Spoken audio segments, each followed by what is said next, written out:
All right, we're back after a little hitch, technical hitch happens sometimes, but the Irregulars, and here we are in the new digs, and so we're an abbreviated show today. This is sort of a get to know you, get to know the space, the new space, and so we've moved out of the Somerville location, and now we're on the Powerline location. So lots going on in sports, lots going on in pop culture. We always like to talk about that stuff. Matty P, the hockey season's over, the regular season. Hockey season, basketball season. We step into the postseason now, the playoffs.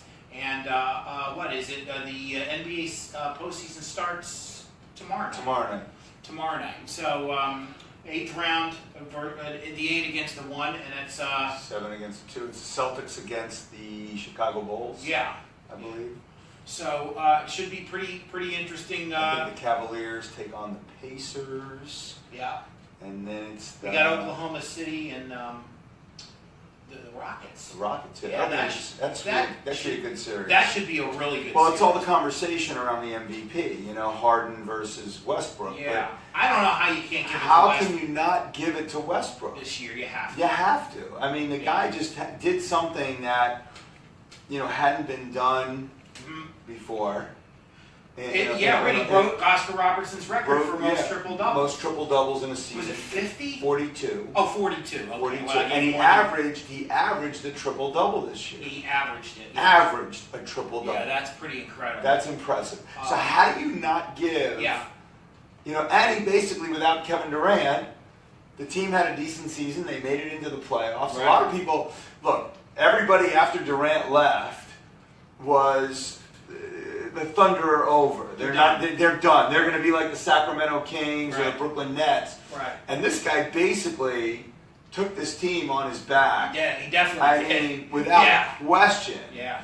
And produced a nice season, and all the talk about Russell Westbrook and what he's been able to do this year is remarkable. And how can you not give? No, you have to. And listen, I get a kick out of and enjoy owner of the Dallas Mavericks, Mark Cuban. For most of the things he says and does and whatever, but I think he's just lost his mind when he said that Westbrook wasn't even in the conversation. Not even in the conversation for MVP. What's he, out of his mind? If he's ever trying to lure this guy to the Mavericks, he just good luck with that. And look, where the Mavericks finish this year. Bad season for them. Yeah. The toilet flush effects. Exactly, right? But we got it right in that room over there. Right? A real one. But look, I can't figure that out at all. I don't know if it's just a publicity stunt or what he was doing, but so to me, he's your MVP. Oh, for sure, definitely. Then we got baseball in full swing. Baseball is back 100%. We're now in our second week, going into our second week. Second week, finishing up the second week. Yeah, getting ready to start the third week actually. So boy, time flies, and it's obviously you got a couple surprises early in the season. Right, but let me ask you this question. Go ahead. What do you think about all the interleague play right off the bat? Well, there's always one team there's always gonna be an interleague series throughout the season. Right. One, I can live with that. But I think just starting out the season with a lot of interleague play is not my. I'm done with interleague play. But now, wait, why call it interleague play anymore? Why just not have it? Look, this is same way you have in football. The East plays the West. AFC, NFC. NFC, right. So why not just do that in baseball? Yeah. But imagine the Mets and Yankees beat division. So you take... but then you get into the whole American League, National League records, and then you also get into... Well, forget about that. You're basically... Start from zero? Well, no DH now? No DH. Good luck with the union on that one. No DH. Yeah, well, I'll tell you what, though. But still, there's still a distinction. The Yankees... So some teams play with a DH. Some teams don't play with the DH. So you still keep those DH teams, the teams that formerly known as the American League. Okay. Right? Yeah. Right? You had teams come in from the ABA. Right. You had teams come in... Formerly known as the American League. The American Football League. So you have a league that is just Major League Baseball without an American League, without a National League. Right? Yeah. and now you realign the divisions to make them truly, what they should be, which is you'd have a Red Sox, Yankee, Met, Philly division. Yeah. That would be a little bit. Oh, I don't. And then you take the Braves, the Marlins, the Rays. But here's the thing. I think what's appealing to to Major League Baseball, particularly in the cities that have more than one team. So you've got the New York metropolitan area, Chicago, Southern California, Northern California, all have one team in each league. Right. And there used to be others. The thing is now if they're all in the same, the Nationals. I'm sorry, the Yankees are in the National League. The White Sox are in the American League. The Cubs are in the National League. Angels American, Dodgers National. So if you mix that up, I think that's gonna ruffle a lot of feathers. I think but they ruffle feathers anyway, though. And I think as much as, and I was talking to somebody about this morning. Sports has now not become about the sport. It's become the entertainment. It's become the story. People aren't necessarily really concerned with wins and losses, because if you look at all the leagues, there are predominantly the teams that rule on a year-to-year basis, and every once in a while somebody will sneak in. Right. And collect a title or something will happen. Right. And I think that baseball needs another story. It needs to, if you're going to have it, call it interleague play, it's not interleague play anymore. It's just baseball. Yeah. It's not, if you're doing it this early and you don't have an even number of teams, and you're and the balance isn't there, and you got to play an interleague series anyway. There's something wrong. Right. Well, I'm all for maybe just not even calling it interleague. It's the season. It's just the season. I'm with you there. I hear you, because I think people are so conditioned now to it. They're used to it, like they are in football. I mean, it's not every year I'll take my team, the Eagles, and my other team, quote unquote, my sports mistress, the Dolphins, in the other conference. They rarely play each other. Maybe every 6 years or so they'll play each other. But when it happens, that's kind of cool, right? But with baseball, every year now it happens. So maybe you do mix it up. Maybe but of course there's going to be years where you don't see a team. Even with the 162 game schedule, you're probably not going to see a particular team because travel would be a nightmare. I don't know. It's something to think about. The DH, you're never going to get the union to back up on that. In fact, I know there's still a strong push for the National League to adopt. Well, the DH. I know, and I think what would happen here is you designate teams that use the DH, and that when you're at that park, right, you play by their rules. You play by their rules. Yeah. So which is the only rule that's really different in both leagues is the DH. There's no other rules that are different. No, that's it. That's it. Yeah. I mean, the rules of baseball are the rules of baseball. Right. Exactly. Nothing else changes there. I heard a really interesting conversation the other day on a national radio show, and really young fans, 10, 11, 12 years old, they identify with players more than teams now. More than ever. More than ever, right? So it's staggering. It is staggering. I mean, because years ago, look, I mean, even us growing up, okay, you only wore, like if you were a New York Knicks fan, you were only going to wear a Clyde Frazier jersey or a Willis Reed or, a Dave DeBusschere or one of those guys. Yeah. You weren't wearing a Lou Alcindor jersey. Right. You weren't going to go out and buy a Lou Alcindor, Kareem Abdul-Jabbar. You weren't going to buy his Dr. J. Right. If you were a New York fan, you weren't going to buy... Those were your guys. Those were your guys. And all those guys. Very seldom did you see somebody walking around the streets of New York in a Lakers gear or Boston Celtic gear. Right. I mean, you probably still won't see anybody walking around New York. Not in those cities. Not in those cities. Yeah. But certainly no one our age. Right, exactly. But I think with the expansion of sports, like into your markets like Charlotte and Miami and Orlando and Utah, which, I mean... Utah's had a team for a while, but they're from the New Orleans Jazz originally. Yes. So are transplanted. Yeah. So I think that, again, kids are really more... I agree with that statement and that conversation, because how many kids do you see wearing Curry jerseys or Curry shirts? And now Antetokounmpo, and now, I mean, right. my kid, that was one of the first things he wanted was his shirt, you right. know, and wears it all over the place. Yeah, but he's not necessarily a Golden State fan. Not a Golden State fan or a Bucks fan. Right. You know, right. So he's a Heat fan. Right. But he wears these other jerseys. Yes, sure. And I think it's interesting, that whole conversation. And look, I think with what's killed a lot of that is that the youth today, with all the movement that there is, and I think there's more movement even than there was 10 years ago. Oh, sure. Like players are 1 year and done, these 1 year contracts, and it's confusing. So if I'm going to be a fan, I'll be a fan of the player and not necessarily of the team. It's funny because years back, Jerry Seinfeld always would say about rooting for laundry. Because essentially, once that guy leaves the team, it doesn't matter who's in the shirt, you're rooting for the guy who's in the shirt. Right. And as long as it's your team. Sure. And it's like, so in the end, are we rooting for people or are we rooting for laundry? Yeah. Which is true. It's a very funny observation, but it really is true. You can kind of put anybody who's on the team this year. Look, have you had a player, a guy that you grew up with, an absolute hero to you as a kid, leave your team and go to another team? I'll tell you the perfect example. Go ahead.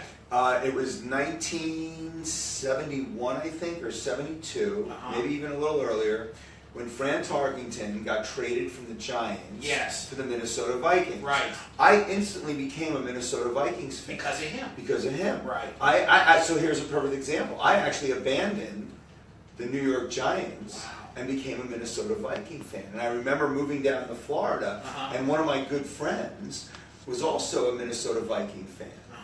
And I guess it was so. But we moved to Florida, and so I remember that part of it, and leaving New York. Yeah. And I remember the Giants being terrible back then too. Yeah. So, but. I was always a Giants fan, always rooted for the Giants. Right. But I was angry that they got rid of Tarkenton. Yeah. That was an upset for me. Sure. And so I definitely... Yeah, that never happened. It never really happened for me at that time, in my youth. Most of my guys stayed. Most of them. When I do remember I was a big ABA fan. When Dr. J was with the New York Nets. Nets, right. Okay, and before that I think he was with the Virginia Squires, way back. But anyway, he's with the Nets, and then suddenly, I hear that he's going to the Sixers. Now, the Sixers are my favorite team in the NBA because it's a Philly team, but, once Dr. J left, that was the Nets. I could care less about the Nets anymore because Dr. J was the guy. Right. And now suddenly he's on my favorite team. I'm thinking, well, I don't have to be a Nets fan anymore. So that old ABA satin jacket I had that had the New York Nets sticker decal on it or whatever, emblem, patch, that's the word I'm looking for, gone. I wish I kept it because it had the big ABA blue and white, red, white, and blue basketball. Might be worth some money, right? And it had the Kentucky Colonels, and it had I'm dating ourselves. New York Nets, Oakland Oaks, the Pacers, the Kansas City team. I can't remember. And then it was the San Antonio Spurs were an ABA team. And then Buffalo had a team. Yeah, it was crazy. You had all these. Great ABA teams. Everybody thought the Colonels were going to. We had the Miami Floridians. The Floridians for what, 2 years? A couple of years, yeah. Yeah. They played at the Miami Convention Center. Yeah. But another. This just came to me as we were talking. Another player, but it didn't have the same impact on me, was when Tom Seaver left the Mets and went to the Reds. Yes. And I didn't become a Reds fan, although I was a big baseball fan back then. Anyway, right. I think there was a stretch when I was between 9 and maybe 14 years old, where I could give you the starting lineup of every Major League Baseball team. American League and that. Sure. And when Seaver left the Mets and went to the Reds and the Big Red Machine, and that was really disappointing. Yeah. And I remember at the time because I even had a Tom Seaver glove. Yeah, my baseball glove was a Tom Seaver. Yeah. And I remember at the time. If you remember this, I don't know if you recall this. At the same time as Seaver went to the Reds, Bowie Kuhn blocked the trade. The A's were going to send Vida Blue also to the Reds, he blocked it because he said that it was not in the quote best interests of baseball. Essentially handing the Reds a championship. Which they already had anyway. They had two. They'd come off two. Right. But in '77 they slipped a little bit. Yep. and the Dodgers won the West that year. But and went on to play the Yankees in the See, series. and that was when baseball was really interesting, when you only had 2 divisions. Yeah, I liked it. I liked it. Yeah, I and you didn't, that was it. You made you didn't. There was no play-in. There was that was wild it. card. Whoever won the division won the division. That was it. That was it. And then the real old timers will tell you, well, I remember when there was just American National League. You had 2. Whoever won the league pennant went to the series. Right. And that ended in '69 when it broke into divisions. But a little bit of a history lesson here on the Irregulars today. But I guess we should just jump over to pop culture real quick, let's do it. and then we can wrap for the Easter weekend. And by the way, everybody's celebrating Passover and Easter right during this stretch. Hope you're having a good one. And your show, the Voice, what's going on? They're finished up the knockout rounds. The lives will start Monday. Okay. And there's some interesting competitors. And I just, again, still love the banter between the coaches. Gwen Stefani, Loves Gwen Stefani. we have to somehow, if we can gotta get her on the show. We gotta get her on the show. You know what? That'll happen. You know what? Yeah. We'll make that happen. We'll get her to call in one day. All right. Or maybe when she does a show here in Miami, we can get it when the studio's all done. We'll get her to be a guest. Wouldn't that be something? Yeah, she won't leave the green room. She won't come in. She'll stay in the green room. And then on Designated Survivor, it continues to get more and more complicated. I've hinted over the past couple shows that maybe I'm starting to wonder if my investment, my emotional investment in this show was all for naught. It's still compelling, but it's so many subplots that it's just hard to keep up with it. There's a couple areas they're going on that show. I'm not sure. Anyway, Designated Survivor, Wednesday nights at 10. It's still a fun show.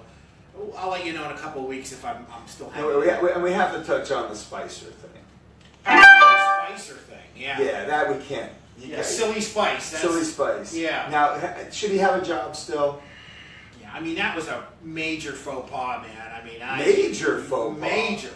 And then he tried to cover it up like 3 different times. Well, you could see as it was unraveling. Right. He's like, the Southwest commercials want to get away. Right, yeah. I mean, that was like, it was like you're waiting for the old cartoon where the pole would, the hook would come in and pull them out. Yep. That's kind of what he wanted. He was like, God, just get me out of here. He knew the second it was like, first of all, and then, But why did he try and go there? Not try to go there. But he has script in front of him. Stay on script. And secondly, to refer to the camps as centers. Yeah, Holocaust centers. That was bad. Oh, wow, that was really excruciating.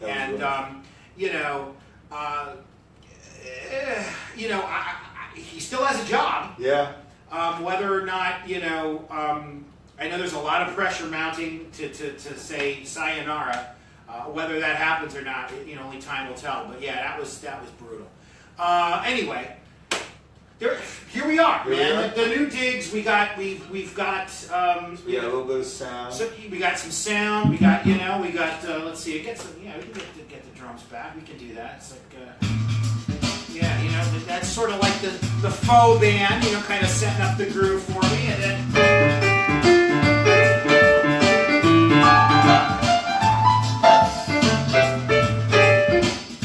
So there you go, and that pretty much we'll have the real band in here where you've got all the keys and the drums, the real live drums and all that stuff, and we'll be jamming out and taking us in and out of break. And we'll have guests, and it's Matty P, and it's Tommy A, and it's the Irregulars, and who knows what's coming, but this is the new space. And thanks for joining us. Have a great Passover, great Easter. We'll see you next week on the Irregulars. All right. Bye, everybody. Bye, everybody.